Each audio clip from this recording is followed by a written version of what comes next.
শুক্রবারের দিনের একটা আমল আছে কিন্তু সূরা কাহাফ পড়েননি সবাই? আজকে একজনও তেলাওয়াত করছেন?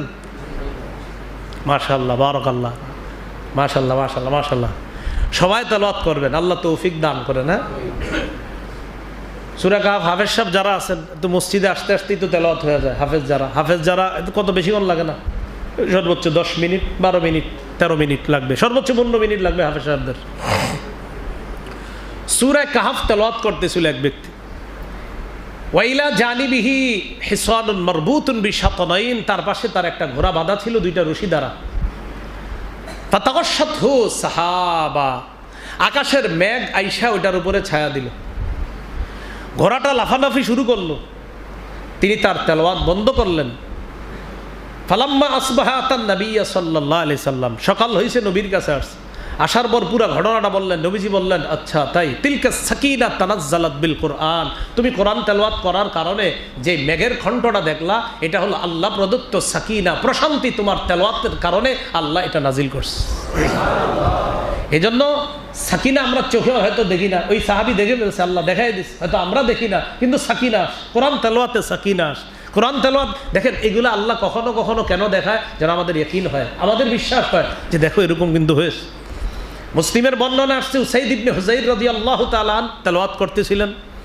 ইতিমধ্যে উনিও দেখছেন এরকম একটা সাকিনা বা মেঘের মতো ভিতরে ফিহা আমসালুস সুরুজ, ছোট ছোট বাতি দেখা যায়। রাসূল সাল্লাল্লাহু আলাইহি সাল্লামকে সকালবেলা গিয়ে বললেন, হুজুর রাতে এরকম দেখলাম। নবীজি বলেন, ইকরা ইবনে হুযাইর, ও উসাইদ ইবনে হুযাইর, তুমি আরেকটু পড়তে পারলা না? হুজুর আরো পড়ছি। তারপর দেখি এটা আরো নিচে আসে আর আমার ঘোড়া আরো লাফায়। নবীজি কয়, ইকরা ইবনে হুযাইর, ও উসাইদ ইবনে হুযাইর, তুমি যদি আরেকটু পড়তা।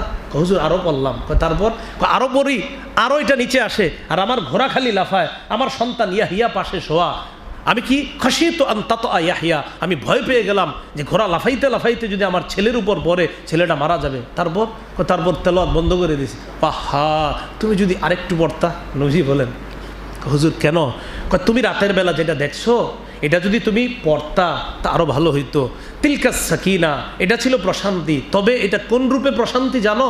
ওই মেঘখণ্ড যেটা দেখলা, তিলকাল মালাইকাতু তাসতামিউ লাক, এই মেঘখণ্ডের মধ্যে বাতির মতো যা দেখলা, এটা হলো আল্লাহর ফেরেশতারা তোমার তেলাওয়াত কান পেতে শুনতেছিল। সুবহানাল্লাহ। এজন্য মনে রাখবেন, তেলাওয়াত করলে ফেরেশতা আপনার তেলাওয়াত শুনতে রাতের বেলা একটু কইরেন, 3টা-4টার দিকে একা একা উঠা, কেউ যেন না শুনে, আস্তে আস্তে একটু তেলাওয়াত করবেন, ফেরেশতা যেন আপনার তেলাওয়াত শুনে। হ্যাঁ, তো এটা আল্লাহ কখনো কখনো দেখায় দিচ্ছে, কেন?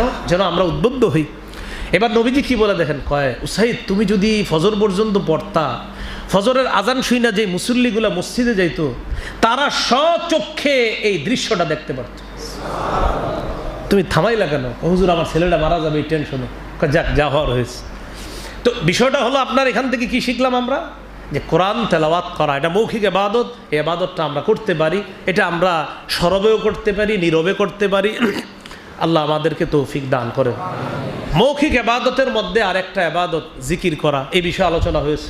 ওই আমরা কিছু ইবাদত সম্পর্কে কয়েকদিন আগে আলোচনা, গোপন ইবাদত সম্পর্কে আলোচনায় জিকিরের লম্বা আলোচনা গেছে। শুধু দলিলগুলো মুখস্থ রাখলেই হবে বা একটু টুকে রাখলে হবে, কোরআনের অনুবাদ দেখে নিতে পারেন। সূরা আরফের 55 নম্বর আয়াতে আছে দোয়া করার ব্যাপারে, আর 205 নম্বর আয়াতে আছে জিকির করার ব্যাপারে। 255 নম্বর আয়াত, শুধু 55 নম্বর আয়াতে আছে উদউ রাব্বাকুম তাদাররুআ ওয়া খুফিয়া। মৌখিক ইবাদতের মধ্যে একটা হলো জিকির। আল্লাহ বলেন, তোমরা তোমাদের রবকে ডাকো তাদাররুআ, বিনীত হয়ে, ওয়া খুফিয়া, এবং চুপিসারে। এটা হলো মৌখিক ইবাদতের মধ্যে একটা হলো দোয়া, যেটা সূরা আরফের 55 নম্বর আয়াতে আছে। আর জিকির এটা আছে সূরা আরফের 205 নম্বর আয়াতে, ওয়াজকুর রাব্বাকা ফি নাফসিক তাদাররুআ ওয়া খীফা ওয়া দুনাল জাহরি মিনাল কাওলি বিল গুদুবি ওয়াল আসাল ওয়া লা তাকুম মিনাল গাফিলিন।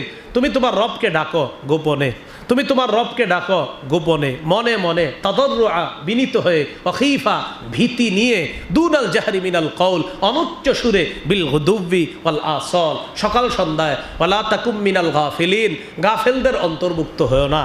আল্লাহ আমাদের সকলকে মৌখিক ইবাদতের মধ্যে লা ইলাহা ইল্লাল্লাহ একটা শিখলাম, মুখ দিয়ে স্বীকার করা, আরেকটা শিখলাম মৌখিক ইবাদত তেলাওয়াত করা, আরেকটা হলো দোয়া করা, আরেকটা জিকির করা। এই মৌখিক ইবাদতগুলা আমরা করার চেষ্টা করব ইনশাআল্লাহ।